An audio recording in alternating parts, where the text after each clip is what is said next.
2022 grounds for removal of the director from the office. Government of Nepal Council of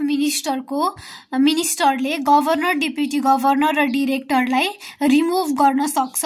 कस्तो कन्डिसनमा under conditions stipulated under subsection 5 यो subsection 5 जुन पनि छ यसको आधारमा के गर्न सक्छ गभर्नमेन्ट अफ नेपाल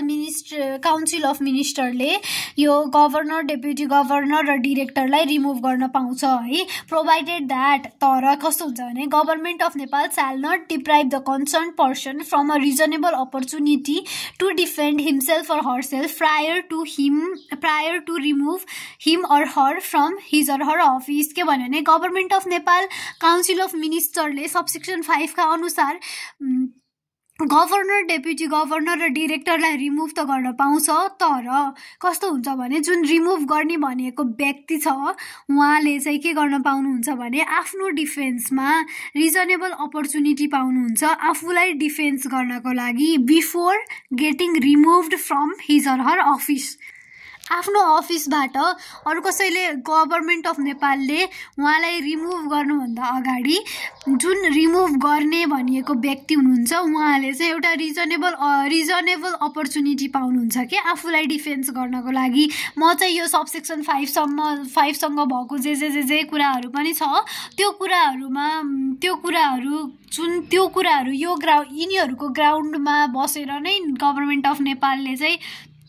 उहाँलाई निकाल्न खोजेको हो नि त अनि त्यसपछि उहाँको डिफेन्समा मैले यस्तो गरेको होइन भन्नुहुन्छ कि आफ्नो जे डिफेन्स हुन्छ नि गर्नुपर्ने त्यो डिफेन्स चाहिँ रिजनेबल अपर्चुनिटी एउटा दिनुपर्ने हुन्छ त्यो निकाल्ने भनेको व्यक्तिलाई है अनि अब ग्राउन्ड अफ रिमुभल चाहिँ के छ हेरौँ है त if one is disqualified to become a director persistent to subsection 21 subsection 21 मा के छ अरे डिस्क्वालिफिकेसन गर्नुपर्ने कुराहरु कस्तो केसमा रे डिस्क्वालिफिकेसन हुने एउटा चाहिँ के हो पोलिटिकल पार्टीमा कुनै पनि पोलिटिकल पार्टीको मेम्बर छ अथवा अफिसियल छ भने अनि त्यसपछि अर्को के हो कुनै पनि बैंक तथा वित्तीय संस्थामा कार्यरत छ भने अनि त्यसपछि कुनै पनि बैंक तथा वित्तीय संस्थामा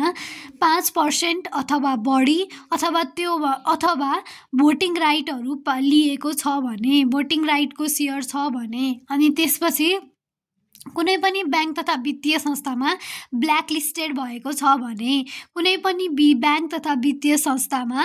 ब्याङ्क्रप्ट भएको छ भने अनि त्यसपछि के थियो के छुट्यो कुनै पनि मानसिक हिसाबले स्वस्थ नभएको मान्छे एन इन्सेन पर्सन अनि त्यसपछि a person convicted by a court in an offence involving moral turpitude नैतिक पतन भएको मान्छे छ भने यस्तो केसमा चाहिँ डिरेक्टरहरुलाई गभर्नर डेप्युटी गभर्नर र डिरेक्टरलाई त डिस्क्वालिफाई गर्ने भनेर पढेको थियौ नि त यस्तो कुनै भएको छ भने पनि यो ग्राउन्ड अफ रिमुभल हुन्छ अरे है गभर्नर डेप्युटी गभर्नर र डिरेक्टरलाई रिमुभ गर्नलाई अनि त्यसपछि बी नम्बरमा जाउँ त द ल्याक अफ क्यापेबिलिटी छैन रे लाउन to implement or cause to implement the functions which the bank has to carry out in order to achieve the objective of the bank under this act यो जुन bank तथा वित्तीय संस्था यो चाहिँ नेपाल राष्ट्र ब्याङ्क एक्ट 2058 हो नि यो नेपाल राष्ट्र ब्याङ्क एक्ट 2058 को अब्जेक्टिभ्सहरु अचिभ गर्नको लागि चाहिने फङ्सन्सहरु जुन छ त्यो फङ्सन्सहरु इम्प्लिमेन्ट गर्न सक्ने क्यापेबिलिटी नै छैन भने त यो गभर्नर राखेको के काम भयो डेप्युटी गभर्नर राखेको के काम भयो डिरेक्टर राखेको के काम भयो त्यही भएर यस्तो क्यापेबिलिटी छैन भने पनि यिनीहरुलाई के गर्न सकिँदो रहेछ रिमुभ गर्न सकिँदो रहेछ यो के रहेछ एउटा ग्राउन्ड अफ रिमुभल हुँदो रहेछ है अनि सी नम्बरमा जाउँ त if one has committed any act causing loss and damage to the bank and financial system of the country के गर्यो कुनै यस्तो काम गर्दियो जसले गर्दाखेरि चाहिँ बैंक तथा वित्तीय संस्थाको सिस्टम जुन पनि छ बैंकिङ एन्ड फाइनान्शियल सिस्टम जुन पनि छ त्यसको के हुँदो रहेछ त्यसमा चाहिँ के भयो लस अथवा ड्यामेज भयो यस्तो केसमा पनि यसलाई रिमुभ गर्न सकिँदो रहेछ त्यसपछि जाउँ त डी नम्बरमा if one is found to have acted dishonestly act गरेको पाइयो with malified intention गलत इन्टेन्सनका साथ in any transactions related to business of the bank, कुनै पनि ब्याङ्कको बिजनेस रिलेटेड ट्रान्जेक्सन्सहरूमा डिसअनेस्टी र म्यालाफाइड इन्टेन्सन राखेर कुनै ट्रान्जेक्सन गरेको पाइयो भने यस्तो केसमा पनि गभर्नर, डिप्युटी गभर्नर र डिरेक्टर्सहरूलाई चाहिँ के गर्न सकिँदो रहेछ, रिमुभ गर्न सकिँदो रहेछ। If professional licence is revoked or prohibited from carrying out any profession, rendering disqualified to be engage in any trade or profession on the ground of gross misconduct, कुनै पनि एउटा मिसकन्डक्ट गरेर यो मान्छेहरूको प्रोफेसनल लाइसेन्स नै निकाल्यो, के अरे छिनियो भने, लिदियो, फिर्ता लियो भने यस्तो केसमा पनि के हुँदो रहेछ,